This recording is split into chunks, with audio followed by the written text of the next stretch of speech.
Ya, dan kembali di Apa Kabar Indonesia Pagi, kita langsung lanjut lagi perbincangan. Saya langsung ke Mas Fahmi. Mas Fahmi melihat apa yang tadi sudah disampaikan oleh setiap tim ses paslon gitu ya. Ketika soal utang dan juga alutsista bekas, bagaimana perspektifnya Mas Fahmi? Kalau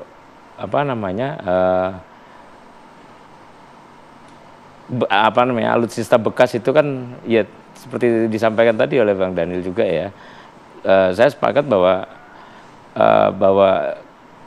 kita sedang mengalami kesenjangan kan gitu, kesenjangan antara kondisi faktual kita dengan kebutuhan untuk membangun pertahanan yang kuat. Jadi sebenarnya kita tidak menginginkan ada momen di mana pertahanan kita menjadi lemah karena alutsista kita tidak lagi memadai, tua, usang gitu ya. Nah, sehingga kemudian harus dicari cara untuk menutup kesenjangan itu, gap itu ya. Nah, masalahnya idealnya baru, tapi kan ada situasi tadi kita anggaran kita juga terbatas, sementara tadi kesenjangan harus ditutup, celahnya harus ditutup. Terus opsinya kemudian kan ada beberapa opsi, salah satunya bekas, opsi lain adalah retrofit misalnya seperti itu ya. Retrofit tadi juga sudah kita obrolkan dengan Pak Jamal. Retrofit itu kan kadang-kadang tidak mengurangi tidak menambah tidak menambah kemampuannya gitu ya, tidak menambah kemampuannya, juga belum tentu juga bisa memperpanjang usia pakainya gitu ya, masa pakainya. Nah, akhirnya kan bekas ini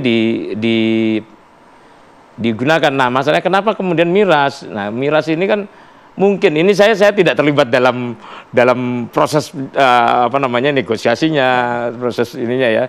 Tapi dugaan saya mungkin miras itu dipilih karena mungkin yang lain belum ready lah, katakan tidak dalam kondisi siap dibeli gitu ya. Tapi kan karena ada jeda waktu juga Mas, apa yang disampaikan Pak Jamal. Kalau bisa beli saat ini ya nggak mungkin juga datang hari ini. Oh betul, gitu. Tapi kan kesenjangannya kan juga ini kan selisih 2 tahun lah ya. Kalau 2000 beli 2000 sekarang kemudian datang 2026, memang tidak tidak jauh jaraknya, tapi kan tetap aja itu kesenjangan gitu loh. Tetap aja itu gap. Nah, terus kenapa miras? Idealnya kan ini selaras dengan yang sudah ada ya, dengan alutsista yang sudah ada, yang sudah kita miliki. Nah, kenapa kemudian miras? Ya bisa saja yang ready mungkin hanya itu. Apalagi kita tahu ini kan di beberapa kawasan, terutama di Eropa, Rusia, Ukraina sedang konflik, dan itu tentunya mungkin negara-negara Eropa yang mungkin juga punya misalnya yang sebenarnya mungkin bisa ditawarkan ke Indonesia, akhirnya menahan dan kita pilih miras akhirnya. Oke, kalau untuk substansi tentu kita akan tunggu lah ya surprise-surprise yang akan ditampilkan oleh ketiga capres ini. Tapi saya ingin ke Mas Awi. Mas Awi, kalau kita berbicara mengenai gaya komunikasi yang akan ditampilkan oleh Pak Ganjar di panggung debat esok gitu ya, apakah masih sama seperti kemarin begitu ya, nampak bercerita begitu ya, atau justru akan tampil lebih menyerang? Ya Pak Ganjar, stylenya Pak Ganjar itu kan memang begitu. Beliau kan bukan orang yang ingin mencari permusuhan ya. Sebagaimana tema kami perbaikan, ya ini kelanjutan dari program yang sudah ada tentu dengan memperbaiki yang kurang-kurang. Nah, style yang dimiliki Pak Ganjar itu kan ya Ganjar style gitu. Kan kita tidak perlu untuk menyerang orang gitu. Tetapi kalau mengkritisi sebuah kebijakan, mengkritisi sebuah rencana itu kan jangan dimaknai menyerang personal. Yang berikutnya kami ingin mengingatkan juga bahwa dalam debat besok itu tidak hanya soal pertahanan, tetapi ada sisi lain seperti keamanan, hubungan internasional, geopolitik. Itu juga tidak kalah pentingnya, dan saya kira debat besok sesuai dengan durasinya itu akan diisi oleh semua tema itu. Setidaknya soal isu pertahanan mungkin akan dibahas di awal, dan selebihnya dengan tema-tema yang lain untuk tidak dilupakan. Dan KPU kan sudah menyiapkan dengan panelis yang sudah ada, tentu dengan tema-tema yang sudah ditentukan oleh KPU tidak hanya pada sektor pertahanan. Oke, baik. Saya geser ke Bang Daniel. Bagaimana dengan Pak Prabowo? Pertanyaan yang sama, Bang Daniel.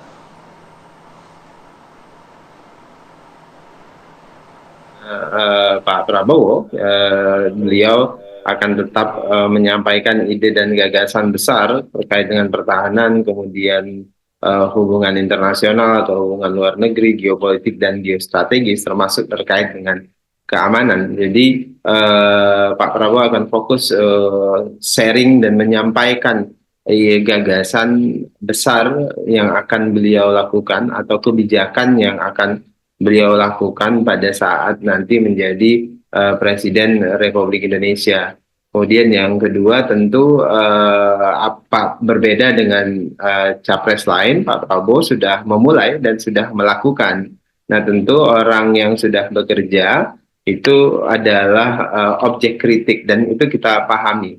Namun kelebihannya tentu beliau beberapa langkah sudah di depan memulai dan beberapa langkah jauh meninggalkan capres yang lain terkait dengan pemahaman masalah dan rangkaian kebijakan yang sudah dimulai. Jadi yang jelas Pak Prabowo akan bicara sangat aplikatif dan di sisi lain tentu juga Pak Prabowo sangat menguasai teoritik dan konsep pertahanan, keamanan, kemudian geopolitik dan geostrategis maupun hubungan luar negeri. Oke, kalau Anda anggap tadi sangat menguasai, bahkan juga akan lebih aplikatif, artinya akan tampil lebih agresif besok?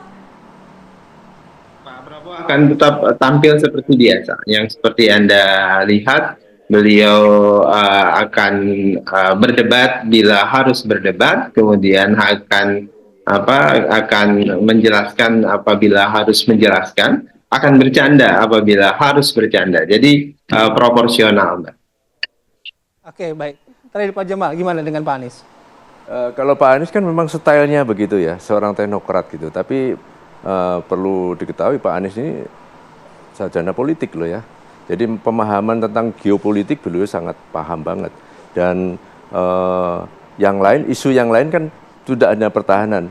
Oke lah, kami senang Pak Anies dianggap underdog di bidang pertahanan, tapi dia akan membuat kejutan gitu dengan siap juga ya? Siap membuat berdebat kejutan. dengan Pak Prabowo Ya, dan siap Mas berdebat. Ganjar. Ya. Bukan berdebat ya, siap adu argumentasi. Tapi di bidang-bidang lain, geopolitik, di bidang hubungan internasional, di bidang globalisasi terkait dengan PMI dan sebagainya, beliau sangat siap. Oke, baik. Kan mungkin pernah waktu beliau jadi moderator dulu di debat presiden, kan kita bisa melihat rekam jejaknya. Baik, terima kasih Pak Jamal. Mas Fahmi terima kasih, Mas Awi juga terima kasih, Bang Daniel juga terima kasih. Sama-sama. Jadi kita sama-sama nantikan ya bagaimana performa dari capres-capres ini di debat KPU besok, berlangsung besok, dan Anda juga jangan lupa untuk menyaksikannya mulai pukul 16.30 waktu Indonesia bagian Barat di TVN. Nanti saya yang siaran sama Caca. Saksikan Bayu akan tampil bersama dengan Caca Adisa. Kalau gitu terima kasih banyak Bapak-bapak atas diskusinya pagi hari ini. Apa kabar Indonesia? Pagi, salam sehat untuk semuanya.